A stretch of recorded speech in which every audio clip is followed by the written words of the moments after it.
यो कम्पिटिसन हो, उसको आफ्नो कला, उसको गला।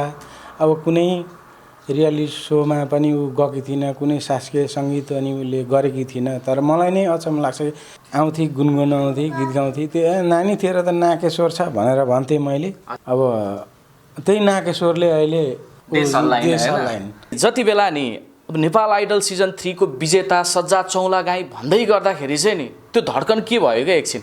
अब के भयो, कहाँ पुगो नि त्यो जस्तै झन्ने फाडियो। ऋण पान कसैसँग केही एक पैसा छोरीलाई टप 1 मा पुर्याउन्जेलसम्म पनि 1 रुपियाँ पैसा कसैसँग ऋण पनि लिएन। सेलिब्रेटीको बाउ भनेर बसेर खाएर त भएन, गर्नै पर्यो। एउटा न एउटा केही त गर्नै पर्यो नि। अब मेरो छोरी यहाँ पुगी, यो सेलिब्रेटी भई, छोरीले पाल्छ भने गरुन्जेल सकुन्जेलले त आफूले पनि गर्नु पर्यो। मैले छोराछोरीको लागि आफू सहेर भए पनि उनीहरूलाई मैले पीडा दुःख दिन मैले, किनभने रुम भाडामा बसेर भए पनि जोस् अब धनी मनीको साथ छत्र छायामै मैले उनीहरूलाई लगाएँ कि। तपाईँको आँखामा नि आँसुहरू टिलफुलाइरहे जस्तो देखिन्छ कि त्यो एउटा चाहना आज छोरीले पुरा गर्दै गर्दाखेरिको खुसी। यो खुसीकै आँसु हो। धेरै कुरा नगर्नु। यो सम्झिने मन छ म बिर्सु कसरी, तिमी नै भनिदेऊ है जाने निष्ठुरी।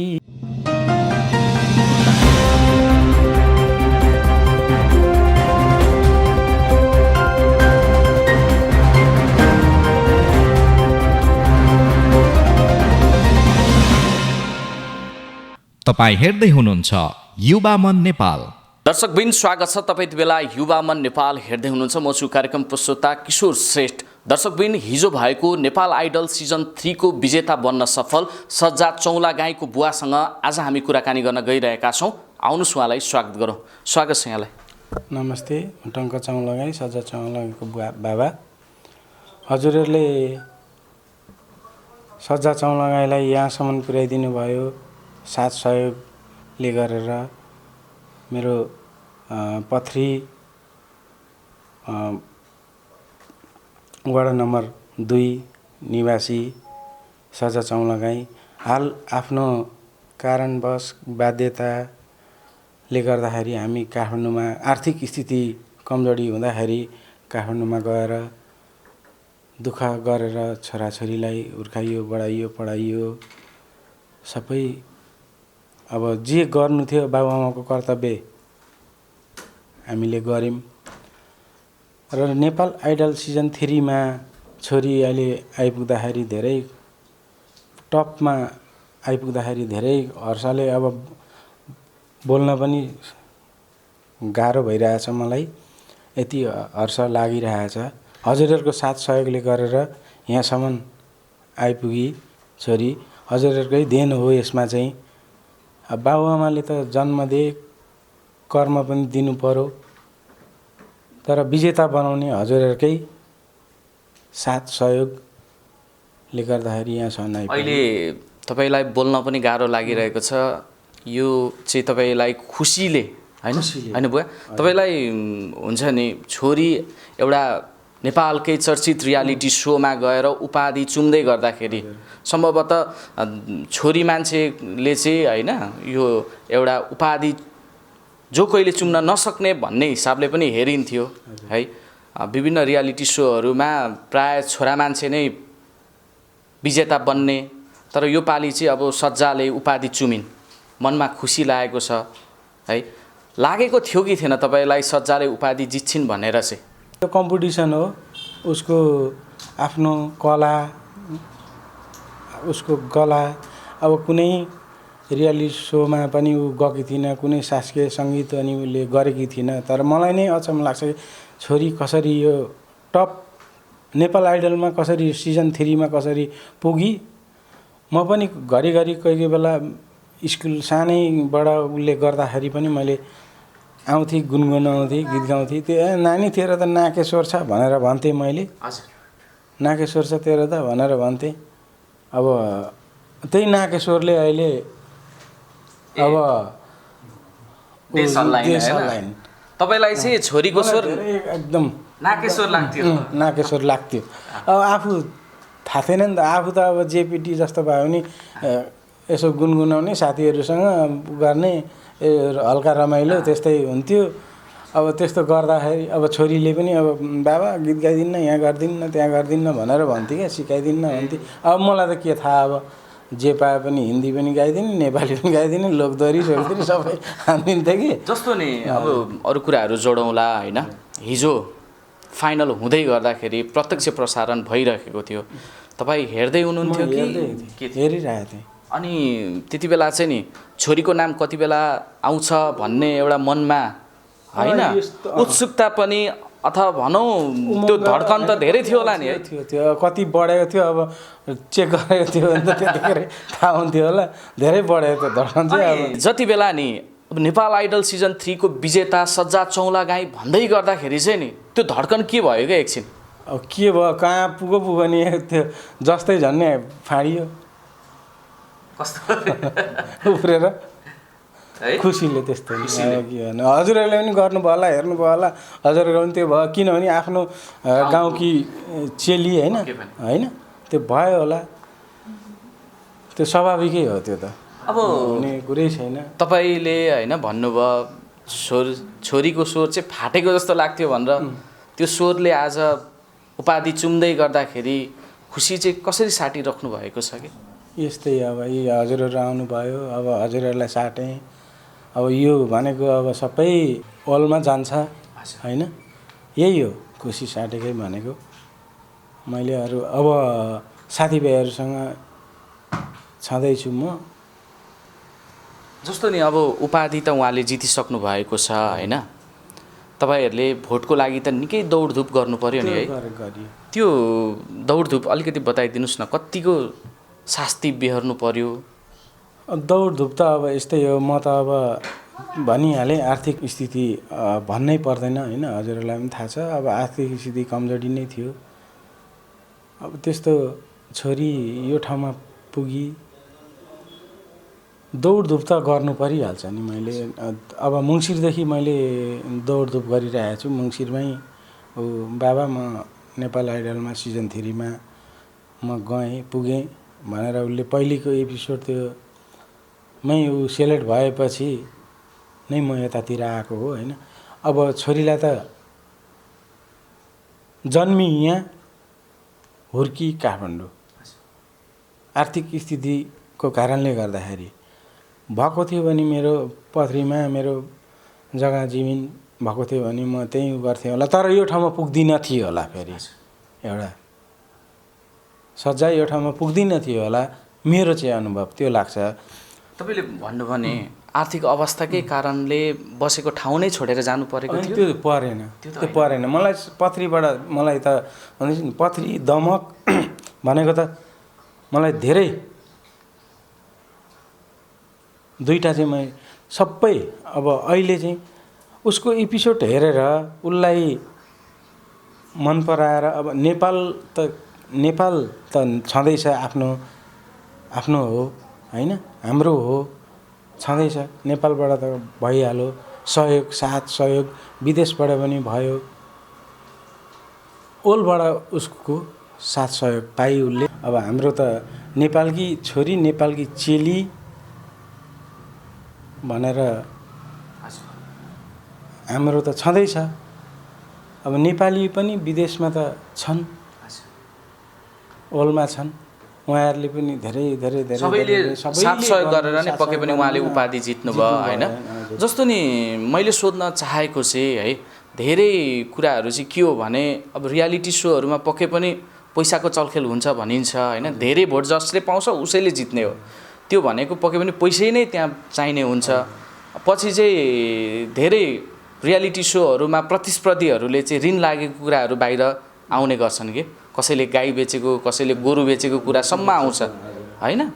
सज्जा चौलागाईको हिसाबमा चाहिँ उहाँलाई चाहिँ होइन विनर बनाउनुको लागि परिवारले केही बेच्नु पर्यो कि परेन? अब त्यस्तो केही परेन। ऋण त्यस्तो ऋण पान कसैसँग केही एक पैसा छोरीलाई टप 1मा पुर्याउन्जेलसम्म पनि 1 रुपियाँ पैसा कसैसँग ऋण पनि लिएन, छैन पनि। कति जतिको चाहिँ परिवारबाट भोट गर्नुभयो ठ्याक्कै भन्न मिल्छ? परिवारबाट त कसरी भन्ने त्यो होइन, तपाईँ लगायत तपाईँको परिवारबाट हुन्छ नि भोटको लागि भनेर। भोटको लागि त्यस्तो छैन। डोनेसन पैसा चाहिँ मसँग त छैन पनि, खर्च गर्नुभएको खर्च पनि केही पनि छैन। जति हुन्छ आफ्नो तरिकाले सबै साथीभाइहरू सबै यस्तै इष्टमित्र दाजुभाइ, आफ्नो गाउँपालिका, नेपाल देश विदेश सबै। किनभने मलाई चिन्ने दाजुभाइ, चिन्ने नचिन्ने, उसको कलालाई चिन्ने, उसको कलालाई मलाई चिन्ने त मलाई अब मेरो साथीभाइहरूले चिन्छन्, सजालाई त चिन्दैनन्। त्यही कारणले पनि म यहाँ आएको। किन मलाई चिन्यो भने त मेरो छोरीलाई चिन्ने हो। ए तपाईँ भोटकै लागि काठमाडौँ छोडेर हजुर पथरीसम्म आउनुभयो? पथरी अब पूर्व आएँ सज्जाकै भोटको लागि। सज्जाकै भोटको लागि। अब छैन आर्थिक स्थिति, साथ सहयोग त चाहियो नि त। हजुर, आफ्नो गाउँ आफ्नो ठाउँ आफ्नै हुन्छ होइन? आफ्नै हुन्छ। तपाईँले साथ सहयोग पनि पाएँ मैले भरपूर्ण। मलाई यति के भन्नु, अब यति खुसी छु नि। अब गएर भोलि म आउँछु पनि भनेको थिएँ, म आउँछु पनि। सबैलाई मैले गर्नु छ। जस्तो नि अब तपाईँले अघि भन्नुभयो होइन, बाल्यकाल पथरीमा जन्मिन् तर काठमाडौँ लिएर जानुभयो होइन? अरू के छ उहाँको बाल्यकाल थोरै बताइदिनुहोस् न। अब सङ्गीतप्रतिको उहाँको रुचि के थियो? सङ्गीतप्रति अब सुरु भन्दाखेरि क्लास 9मा पढ्दाखेरिदेखि उनीहरूको स्कुलमा चाहिँ अब प्रोग्राम हुँदो रहेछ होइन। अब आफू त अब त्यही हो, छैन इङ्ग्लिस होइन, पढेको पनि छैन। पढ्न त अब क ख ग यहाँसम्म जानिन्छ, एबिसिडी जेडसम्म जानिन्छ, त्यति हो होइन। अब त्यो उसले स्कुलमा चाहिँ गीत गाउने अनि यस्तो डान्स गर्ने, सिङ्गिङ भयो, गीत गाउने, डान्सिङ के भन्छ अब त्यो होइन, नाच्ने त्यो गर्थे। अब सानैदेखि त्यो म यस्तो बन्छु, म यो गर्छु भन्ने के एक कोरो त्यसले मैले गर्छु भनेपछि उसलाई म यस्तो खानु पर्यो बाबा, मलाई यस्तो चाहियो भनेपछि उसलाई दिनै पर्ने। सानैदेखि उसले म यस्तो गर्छु भनेपछि उसले गरेरै छड्ने। त्यस्तो गर्दाखेरि अनि उसले गीत गाउनमा अब 12-13वटा स्कुल, अब जे होस् बौद्ध जोरपाटी मेरो बसाइ हो, नारायणटार होइन। अहिलेसम्म अब म आफ्नै दाजुभाइकै घरमा बसिरहेको छु, भाडामै हो, भाडामै बसिरहेको छु। चम्लङ्गाई नै हुन् उहाँहरू पनि। अब सिन्धुपाल्चोकको घर, विदुर चम्लङ्गाईकै घरमा बसिरहेको छु। अनि तेरो छोरी, सबै साथीभाइहरूले भने तेरो छोरी अर्कै टाइपको छ, त्यसलाई यो पढ त्यो पढ त्यस्तो नभन है। सरहरूले पनि त्यसै भन्थे, सज्जाले केही न केही गर्छ भनेर भन्थे। गरेर पनि देखाइ। अनि उसले चाहिँ मलाई बाबा यसो स्कुलबाट अब आउँदा त्यो 9, 10, 12, 13वटा स्कुलको प्रोग्राम भएछ त्यतिखेर। कुन्ती मुक्तानै हजुर त्यही लाग्छ मलाई। कुन्ती मुक्तान मेमा आउनुभएको रहेछ अब त्यसमा। अनि उसले एउटा गाना अब स्कुलमा बच्चाहरूको उसमा अब गाना गाउने कम्पिटिसन स्कुलको त्यो रहेछ, सिङ्गिङ कम्पिटिसन। अब त्यसमा चाहिँ उसले गाना गाएकी थिए। त्यो गानाबाट उसलाई कुन्ती मुक्तानले प्रमाणपत्र पनि दिनुभएको थियो। के उत्कृष्ट नै भएको हो कि? उत्कृष्ट भएर प्रमाणपत्र दिनुभएको थियो। अनि त्यहाँदेखि अब गर्दै गर्दै जाँदाखेरि अब कलेज एसएलसी कलेज जोइन भएपछि अब त्यस्तै हो नि। अब के पढ्दै हुनुहुन्थ्यो? मैले चाहिँ अब पढाउनु त अब बाबुआमाको इच्छा त अब डक्टर पाइलट इन्जिनियर बनाउनु थियो, सकिनँ। आर्थिकले गर्दाखेरि हो सकिनँ। अनि उहाँले त्यसो त्यो पढ्दै हुनुहुन्थ्यो उहाँले चाहिँ? उसले म्यानेजमेन्ट गर्दै थिए। अब म्यानेजमेन्ट गर्दा गर्दै 12 क्लियर गरी 12 क्लियर गरेपछि खर्च पनि बढ्दै गयो। अब छोराछोरी बढेपछि खर्च पनि बढ्दै जाँदो रहेछ। अब सबै चिज बढ्दै गयो, खानेकुराहरूदेखि लिएर इत्यादि सबै बढ्दै गयो। 3 रुपियाँ लिटर मट्टितेल थियो भने अहिले 110 रुपियाँ भयो। त्यस्तै हो, सबै कुरो बढ्दै गएपछि धान्न पनि गाह्रो भयो। अनि उसैले बुझेपछि अनि उसले बाबा जागिर खानु पर्यो भनेर भने। ठिकै छ नि त, अनि कहाँ खाने भने। अनि हायत होटल, तारागाउँ होटल रेजेन्सी बौद्धमा टुसालमा त्यहाँ छ, फ्लेभर रेस्टुरेन्ट भन्ने छ, त्यहाँनिर ऊ जागिर खान थाली। अब त्यस्तै गुनगुनाइराख्ने गर्दा गर्दै अनि उसको साथीहरू, सँगै पढेको साथीहरू, अहिले उसको लोडिङ ब्यान्ड छ। लोडिङ ब्यान्डमा पेमा छिरिङ, ऊ भनेको उसँगै नर्सरीदेखि नै पढेको साथी हो। पेमा छिरिङ तामाङ ऊ नर्सरीदेखि पढेको हो। अनि अर्को हाम्रो सापकोटा भाइ हुनुहुन्छ, उहाँको चाहिँ नाम। जस्तो नि अब परिवारको आर्थिक अवस्था पनि दयनीय नै थियो भनेर तपाईँले भन्नुभयो होइन? परिवारमा चाहिँ को हुनुहुन्छ तपाईँहरू? सज्जाको मम्मी त फेरि विदेश हुनुहुन्छ भन्ने सुनेका थियौँ। हजुर विदेशमा छ। अब 5 वर्ष भयो अहिले गएको, साइप्रसमा हो। म मलेसियाबाट आएपछि हामीले अब उसले पनि दुःख गरी बच्चाहरू सानसानै हुँदाखेरि काठमाडौँको जस्तो ठाउँमा कोठाभाडा तिर्नु पर्थ्यो, खानु पर्यो बच्चाहरूलाई। अब मैले चाहिँ जब कि म यो छोराछोरीलाई यो नखा त्यो नखा, उनीहरूलाई जे मन लाग्छ त्यो मैले खुवाएको छु, मैले पुर्याएको छु। पुर्याएँ पनि गरेँ पनि, मलाई भगवान्ले साथ पनि दिए। मैले त्यति गरेर छोराछोरीलाई योसम्म पुर्याएँ। सम्पत्ति कमाउनु नसके पनि छोराछोरी कमाएँ। जे गर्नु छ छोरीले गर्छ। हजुरहरूले नै गर्दाखेरि यो ठाउँमा पुर्याइदिनु भयो। र यो सज्जा चौलागाई अब दुःख पनि बुझेकी हो, बाबुआमाको दुःख बुझेकी छे। इष्टमित्र साथीभाइ कसरी राख्नुपर्छ उसले सबै बुझेकी छे। जस्तो नि बोल्ड हुन्छ नि, स्वर चाहिँ नि सज्जाको स्वर एकदम बोल्ड छ क्या। हजुर, बोल्दाखेरि गाउँदैखेरि त्यस्तो बोल्ड सुनिन्छ।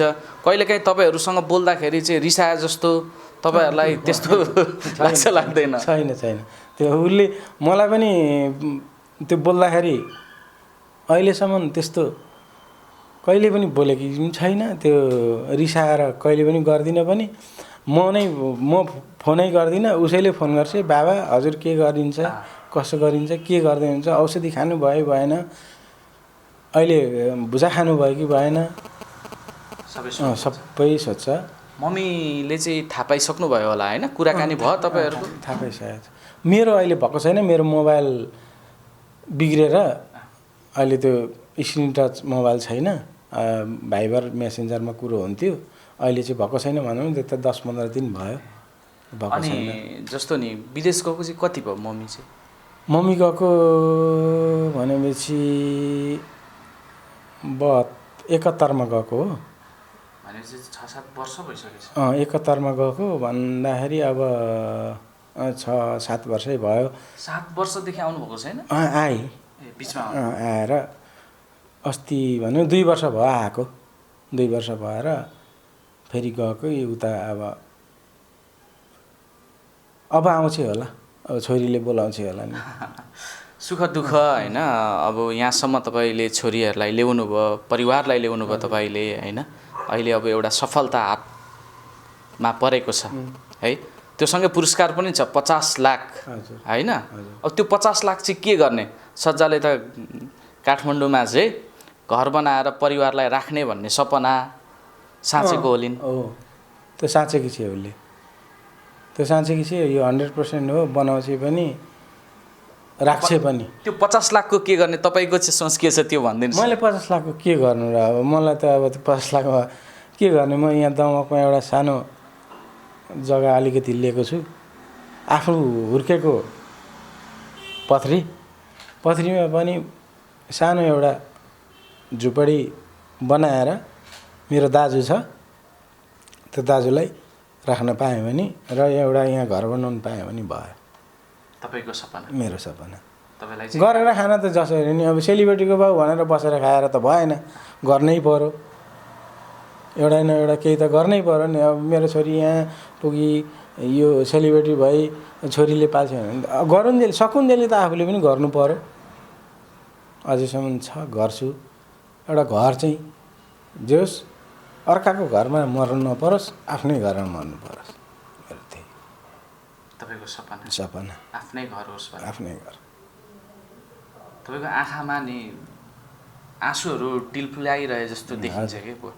त्यो एउटा चाहना आज छोरीले पुरा गर्दै गर्दाखेरिको खुसी, यो खुसीकै आँसु हो। धेरै कुरो नहुनु।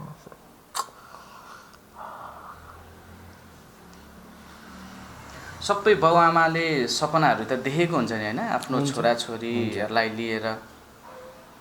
तपाईँले पनि देख्नु भएको थियो, तर सबैको छोराछोरीले त पुरा गर्दैनन् नि त होइन। हजुर त्यो खुसी चाहिँ होइन, एउटा कसलाई चाहिँ हुन्छ र आफ्नो छोराछोरी बिग्रियोस् नासियोस् भन्ने त कुनै बाबुआमाको पनि त्यो हुँदैन होइन। अब बुझ्ने छोराछोरीलाई भन्नै पर्दैन, नबुझ्नेलाई भनिराख्नुपर्छ, सिकाइराख्नुपर्छ, हराइराख्नुपर्छ। यस्तो गर, उयो गर, त्यो गर, यस्तोमा नहिँड्ने बाबु, यो नगर है नानी भन्नुपर्छ। अब बुझ्नेलाई पर्दैन, आफै बुझेछन्। दुःख भनेको कस्तो हुन्छ, सजाले बुझेपछि त्यही हो। कहिलेकाहीँ त्यो अब अवस्थै त्यस्तो थियो होइन, कति कुराहरू पुर्याउन सकिएन होला। तपाईँलाई नि आफ्नो छोरीको कुरा पुर्याउन नसक्दाखेरिको पीडा र छोरीलाई सज्जालाई पनि लागेको त्यो उसले लुकाएको पीडा, तर तपाईँले महसुस गर्नुभएको त्यस्तो कुनै छ? त्यस्तो क्षण मैले दिइनँ छोराछोरीलाई, आफै सहेर? आफै सहेर मैले त्यो दिइनँ। मैले सबै नभए सजालाई पनि सोधे हुन्छ, मैले छोराछोरीको लागि आफू सहेर भए पनि उनीहरूलाई मैले पीडा दुःख दिइनँ मैले। किनभने रुम भाडामा बसेर भए पनि जोस् अब धनी मनीको साथ छत्र छायामै मैले उनीहरूलाई लगाएँ कि। तर तपाईँले त पीडा त भोगेँ, ऋण पनि लाग्यो होला त्यसमा। त्यो बेलामा पढाउँदाखेरि अब ऋण लाग्छ, तिर्नु पनि पर्यो, गाह्रो। अब छोराछोरीलाई त भन्नै भएन नि त, यति ऋण लाग्यो तँलाई, तेरो काम गर्दाखेरि तँलाई पढाउँदा यति ऋण लाग्यो, तँलाई पढाउँदा यति, त्यो भन्ने कुरो पनि भएन। बाबुआमाको कर्तव्य हो। अहिले त भन्न सकिन्छ नि, अब खुसीको क्षणमा छोरीले तपाईँलाई लागेको कुरा होइन आज भनिदिनुहोस् न बा। यो अन्तर्वार्ता हेरेर सज्जाजीलाई होइन त्यो बेलाको कुरा मेरो बुवाले लुकाउनु भएको रहेछ भन्ने कुनै कुराहरू छन् भने भनिदिनुहोस्।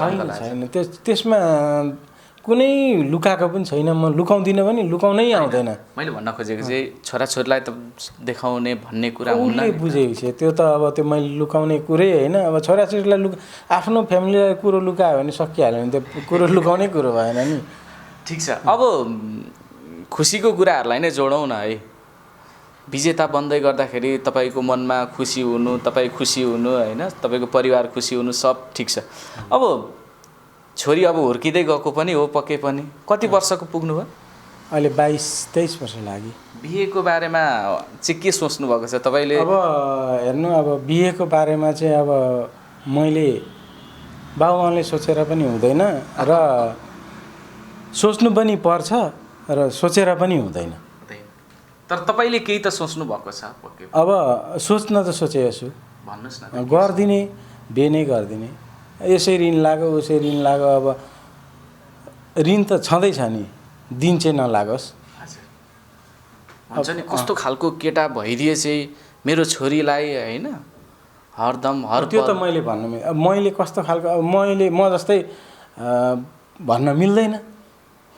होइन यस्तो खालको केटा भइदिए चाहिँ हुन्थ्यो भन्ने त हुन्छ नि त। अब त्यो त छोरीकै उसमा हातमा उ गर्छ। छोरीलाई जस्तो उसले मन पराउँछ जिन्दगी त उसले गर्ने हो नि त। हाम्रो त अब आधी त गइसक्यो भनौँ न, आधी गइसक्यो। छोराछोरीलाई आधी गयो भने आधी त अब बुढाबुढीको लागि पनि त बाँचिएला कि एउटा। अब यो कोरोनाले गर्दा त्यो पनि के हुने हो, सुलीचेपी नै हो कि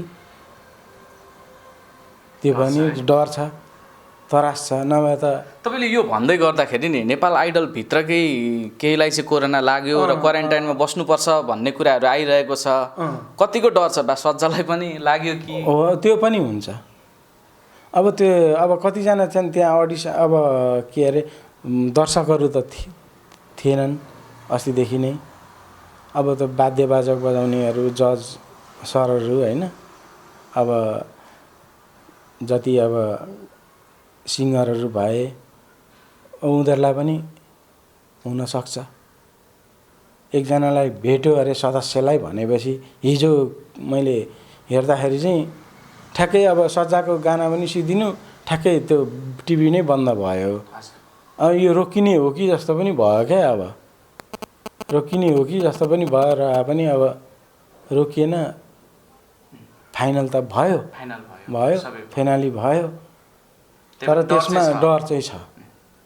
जस्तो अब तपाईँले पनि म पनि गाउँथेँ भनेर भन्नुभयो होइन। अब छोरी यत्रो रियालिटी सोबाट विजेता बनेको, तपाईँले एउटा गीत त गाउनुपर्छ अङ्कल। अब मलाई त फेरि त्यो हाम्रो पुरानो गीतहरू आउँछ। यो सम्झिने मन छ म बिर्सुँ कसरी, तिमी नै भनिदेऊ है जाने निष्ठुरी। यो सम्झिने मन छ म बिर्सुँ कसरी, तिमी नै भनिदेऊ है जाने निष्ठुरी। कोसिस राम्रो छ। अब केही हप्ता अगाडि होइन बुवाको मुख हेर्ने दिन थियो कि, पक्कै पनि सज्जाजी त आउन पाउनु भएन होइन। फोन त गर्नुभयो होला नि? फोन गरी बाबा अब कहाँ होइसिन्छ, कहाँ के गर्दै होइसिन्छ। आज बाबाको मुख छोराछोरी दुइटैले मलाई फोन गरे। त्यही सम्झेमै खुसी छु। अब यस्तो बेलामा अब ऊ पनि आउन पाउँदिन, म पनि जान पाउँदिन। अब जान त सकिन्थ्यो होला होइन, तर के भन्नुभयो भनेको कि उहाँले चाहिँ? के भन्नु, अब के हो कस्तो हो त्यस्तै त हो नि। अब आफ्नो के गर्दै हुनुहुन्छ, औषधि, मलाई त्यही भन्छ, औषधि खानु भयो भएन, औषधि खान नछोड्नु भन्छ, त्यही भन्छ। अब के भन्नु अरू त। ठिक छ, खर्च पठाइदिन्छ। अब खर्च हुँदैन, औषधि सौषधि खान खर्च हुँदैन। नानी सक्यो भनेर भनेपछि हालिदिन्छ खर्च। खर्च उहाँले नै पठाइदिन्छ। अब यो सिजन 3 नेपाल आइडलको सकियो होइन। प्रवीण भेटवाल र किरण भुजेल जो अन्तिम प्रतिस्पर्धी हुनुहुन्थ्यो, उपाधि त एकजनाले जित्ने हो होइन। अब उहाँहरूलाई चाहिँ के भन्नुहुन्छ? उहाँहरूलाई के भन्नु, अब खेल अब एउटा गेममा अब दौडमा गर्दाखेरि पनि फर्स्ट सेकेन्ड थर्ड त भइहालिन्छ होइन। राम्रो थियो उहाँहरूको पनि। अब रचना रिमाल पनि आउट हुँदाखेरि पूर्वकी नै हुन् नि। मैले त्यो भन्दाखेरि एउटा भाइरल पनि भइदियो क्या फेरि। के भन्नुभएको थियो? मैले रचना रिमाल आउट हुँदाखेरि यहीँ गरेको थियो होइन।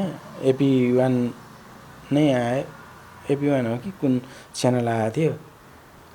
अनि मैले रचना हो यसरी नै तपाईँले अहिले सोधे जसरी नै मलाई सोधेपछि मलाई, किनभने पूर्व भनेपछि जहाँसुकैको किन नहोस्, हुन त पूर्व के पश्चिम के नेपाल त नेपालै हो नि, तर पनि आफू बसेको ठाउँ। रगतको नाताभन्दा भावनाको नाता ठुलो हुन्छ। मैले त्यही भनेर त्यो भनेको थिएँ, पूर्वलाई मात्रै उ गर्ने भनेर पश्चिमीले कमेन्ट आयो होइन। अनि फेरि त्यसमा पनि मैले सरी भनेर उ गरेँ। अब उहाँहरू पनि अब प्रवीण भेटवाल अब सज्जासँग टिको लाउन आउँछन्, दाजु बहिनी अब तिहारमा टिको लाउन ऊ आउँछ। किरण कुमार पनि आउँछन्। किरण कुमार भने यहीँ हाम्रै उहाँ सरको साथीको छोरा। अब मलाई त प्रतिस्पर्धामा अब सज्जाले स्वाभाविक हो होइन, प्रतिस्पर्धा थियो। अब उसलाई किनभने अब उहाँहरू पनि गरिबै होला नि, सबै हामी गरिबै, नेपालै गरिबै हो, धनी त को छ र, सबै त्यस्तै हो। आफ्नो दुःख गर्नैपर्छ, आफ्नो बलबुताले हिँड्नै पर्छ। प्रवीण भेटवाललाई पनि म त्यही भन्न चाहन्छु, दुवैजनालाई नआत्तिनु हैन, हरिस टप नखानु। 3 मा पुगिसक्यो भने उहाँहरूले पनि होइन जे हुन्छ राम्रैको लागि हुन्छ। हुन्छ अङ्कल, अब यसरी हामीसँग कुराकानी गरिदिनु भयो, समय दिनुभयो, सुख दुःख साथ दिनुभयो होइन। धेरै कुरा, जति कुराहरू आज तपाईँले हामीसँग राख्नुभयो सज्जाको बारेमा, परिवारको बारेमा, आम दर्शक श्रोतालाई पनि यो नयाँ हुनसक्छ। यो दुःख सङ्घर्ष धेरै कुराहरू झेलेर यहाँसम्म आएको एउटा चेली हुन् सज्जा चौलागाई, र यो उपाधि जित्दै गर्दाखेरि धेरै खुसी हुनुहुन्छ, हामी पनि खुसी छौँ। र यो सुख साट्नको लागि आज कुराकानी गरियो अङ्कलसँग, धेरै खुसी लाग्यो। के कस्तो लाग्यो तपाईँहरूलाई कमेन्ट गरिदिनु होला भन्दै आजको यो कुराकानीको बिट हामी यहीँ मार्दछौँ। हुन्छ अङ्कल, धन्यवाद। हस् त, नमस्ते।